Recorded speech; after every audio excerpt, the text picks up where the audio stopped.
Hello there, welcome to the news on Nepal television. I am Rosina Rai, starting with the headlines first.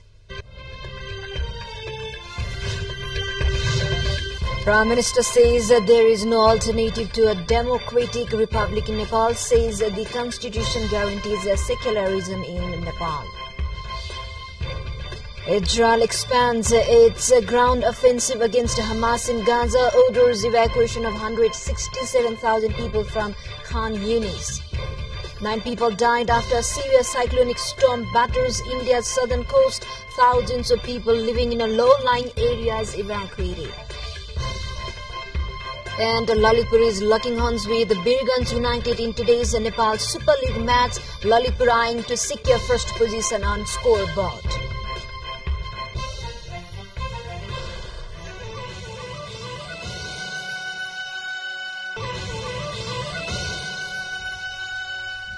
Welcome back, and now we have the news in detail.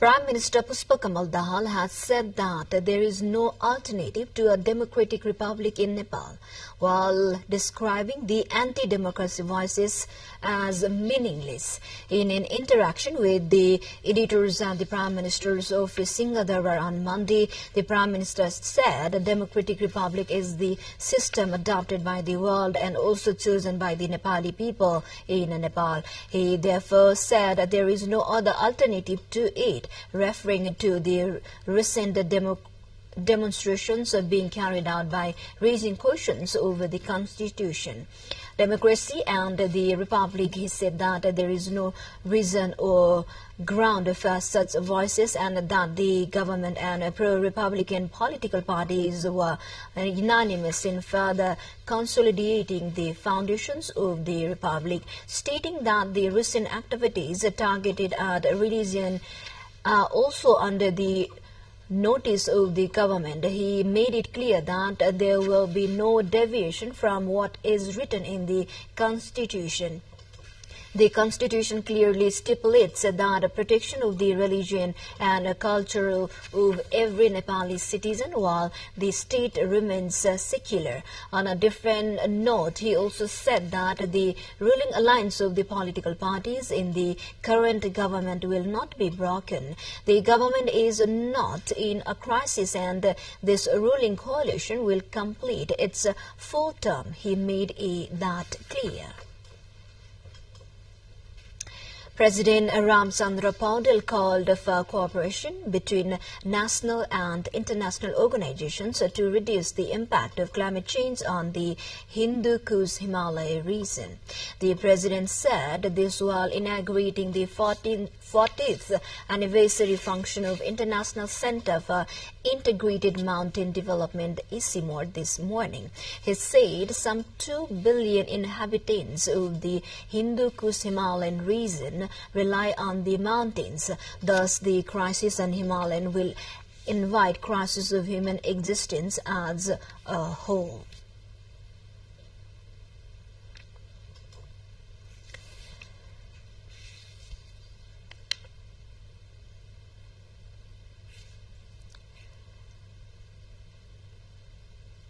At the program, Vice Chair of the National Planning Commission, Min Bahadur Shrestha, said that protection of the Himalayan region will not only protect existence of mountain communities around the world. Speaking at the program, ICIMOD Director General Pema Gatsu said that since the past 4 decades, the center has been working to secure future of the living communities of the Hindu Kush Himalayan region by mapping climate sensitivity.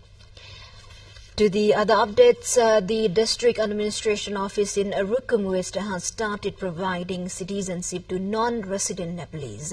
2 non-resident Nepalese were granted a citizenship certificate for the first time in the district yesterday. According to Chief District Officer Hariprasad Panta, Kharak Bahadur Punmagar and Hira Punmagar, currently residing in the United States of America, have received a citizenship certificate. They received a non-residential Nepalese citizenship in accordance with Constitution of Nepal, Nepal Citizenship Act and regulations. With this, we take a short break. Stay with us.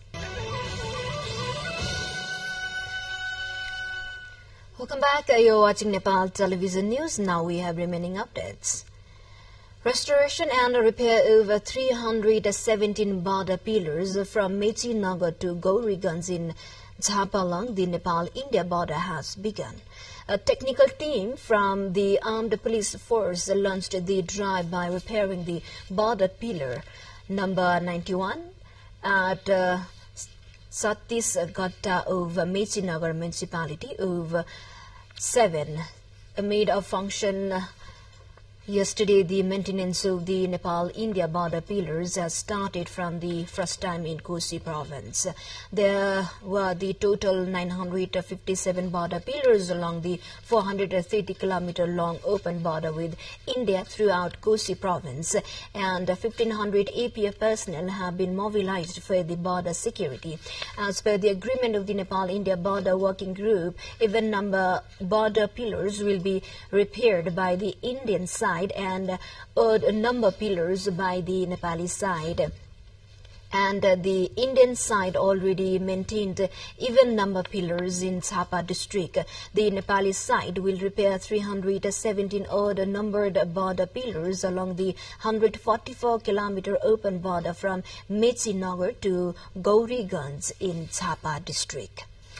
Now we have a weather update. The weather forecast division has reported that a low-pressure area over India's Uttar Pradesh, occupied with the influence of westerly winds, is currently affecting the country's weather pattern. Currently scattered to light rain is observed in some areas of Lumbini and Gandaki provinces. Additionally, lighter snowfall is reported in isolated spots in Gandaki, Karnali and high hilly and mountainous areas of Sudur Paschim province. The division had forecasted the possibility of light rain in some parts of the country's hilly areas in the afternoon. Similarly, there is a chance of snowfall in a few places in the mountainous and Himalayan regions. Partial to normal weather is expected in Kosi, Madhya, Bagmati and Lumbini provinces, while the rest of the region will experience clear conditions.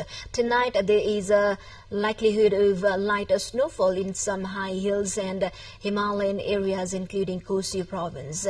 As temperatures drop across the country amid rain and snowfall, the Weather Forecasting Division has urged people to take necessary precautions to mitigate potential impacts. Various high mountainous areas of the country have witnessed the season's first snow since yesterday morning. Namely, Gorkha has witnessed snowfall since Monday night. Humla district Mustang also saw the season's first snowfall. Surroundings of the district headquarters Jomsom, including Dhor Patan area.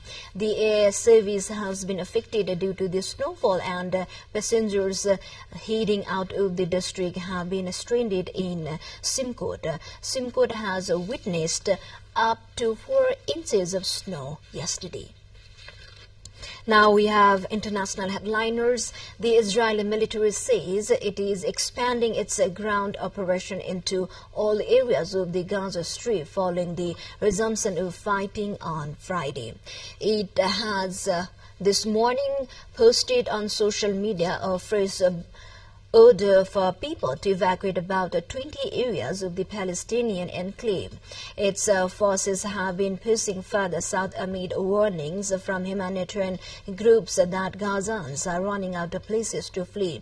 Senior U.S. officials earlier reiterated their views that Israel had a right to defend itself, but added that its soldiers must protect civilians. Time for a short break again. Stay with us. Welcome back. Thank you for staying with us. Now we have remaining international headliners. American and Japanese search teams have found 5 bodies in the wreckage of a U.S. military aircraft that crashed near Yakushima Island last week.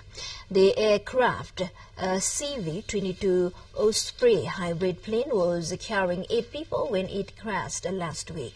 2 of the 5 bodies found on Monday have so far been recovered. At the time of the crash, the Osprey had been on a training flight from a U.S. Marine Corps air base in Yamaguchi Prefecture and was headed towards Kadena Air Base in Okinawa. It requested an emergency landing on Yakushima Island before crashing offshore. The cause of the incident remains unclear. Now to the further development, and that is from India. Heavy rains submerged roads in southern India on Tuesday, where at least 9 people, including a child, were killed in the flooding and the havoc hours before a severe cyclone was due to make landfall. Cyclone Michuang is expected to hit the coast of Andhra Pradesh state around 11 a.m. local time, the weather office said.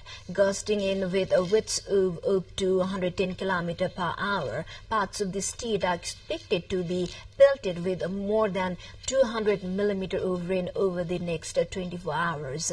The weather office said at least 8,000 people have been evacuated. The rains and winds also snapped power lines and unprotected trees, officials said, and more than 140 trains and 40 flights were cancelled in Andhra Pradesh. All 17 city subways were underwater.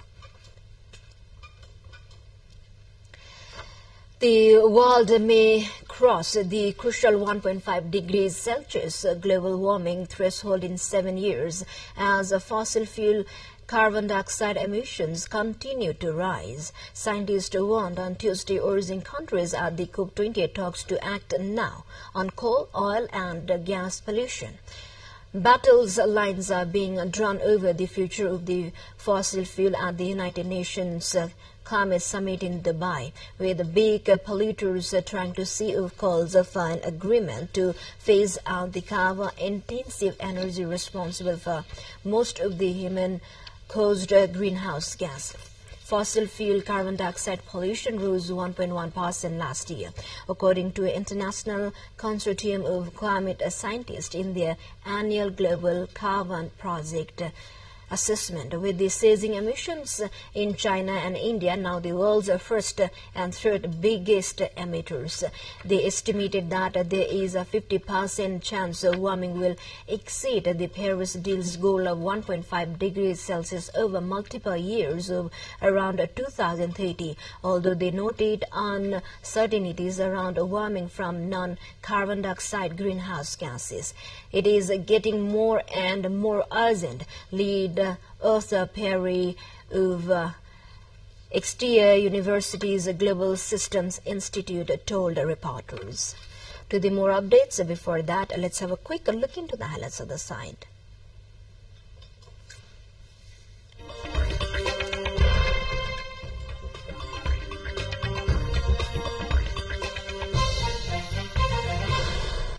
The UK's polar ship RRS Sir David Attenborough has come face-to-face with the world's biggest iceberg. The planned encounter allowed the scientists on board the research vessel a closer look at one of the true wonders of the natural world. A23A, as the berg is known, covers 3,900 square kilometers. Twice the size of Greater London, it broke from the Antarctic coast in 1986 and has spent much of the time since stuck fast to the sea floor. But during the past year, currents and winds have driven the frozen block rapidly across the Weddell Sea, and it is now set to spill beyond the White Continent into the Southern Ocean. The Attenborough intercepted A23A on Friday, about 90 miles northeast of Joinville Island, at the tip of the Antarctic Peninsula. Now time for sports update.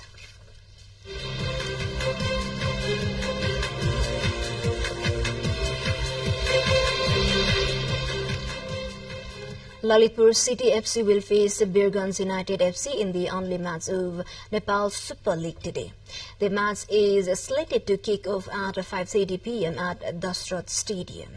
In today's match, the fourth-placed Lalitpur City will play to secure first place, adding points.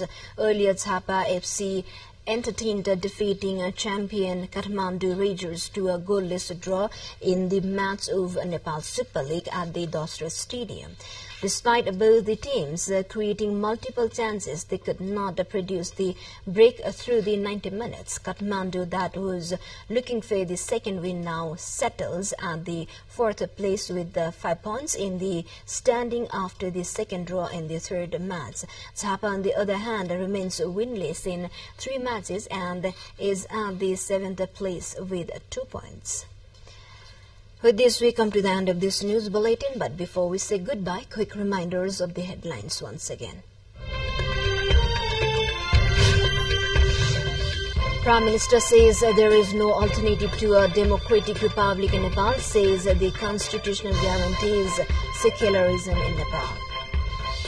Israel expands its ground offensive against Hamas in Gaza, orders evacuation of 167,000 people from Khan Yunis. 9 people died after a severe cyclonic storm batters India's southern coast. Thousands of people living in low-lying areas evacuated. And Lalitpur is locking horns with Baran United in today's Nepal Super League match. Lalitpur eyeing to secure first position on scoreboard. Well, this is all we have for this moment. Until our next bulletin, have a good day ahead. Namaste.